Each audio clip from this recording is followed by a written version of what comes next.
ხვალ 27 ივნის ბრიუსელში დემონტის სასახლეში გაიმართება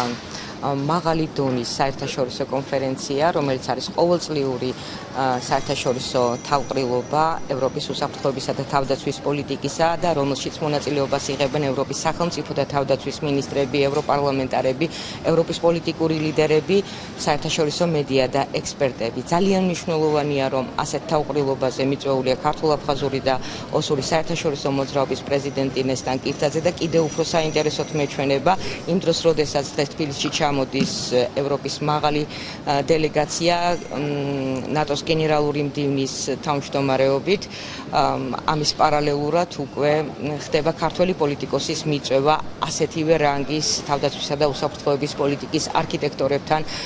და პოლიტიკის განსაზღვრის საკითხებთან დაკავშირებით. მე ვფიქრობ, რომ ეს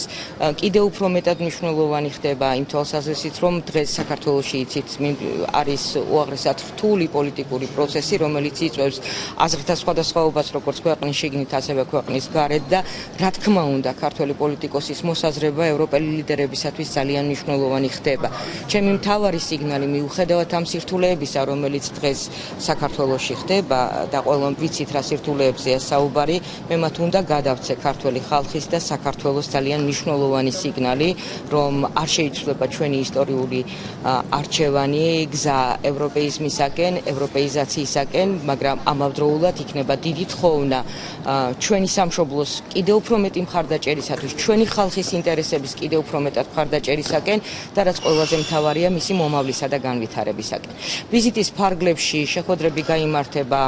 ევროპის სახელმწიფოთა თავდაცვის მინისტრებთან, ევროპარლამენტარებთან, ნატოს მაღალი დონის წარმომადგენლობასთან, ექსპერტებთან, დემოკრატიული ფონდების ხელმძღვანელებთან, ისევე როგორც ბრიუსელში სტუდენტებთან, საქმიანი წრეების წარმომადგენლებთან და ჩვენი ემიგრაციის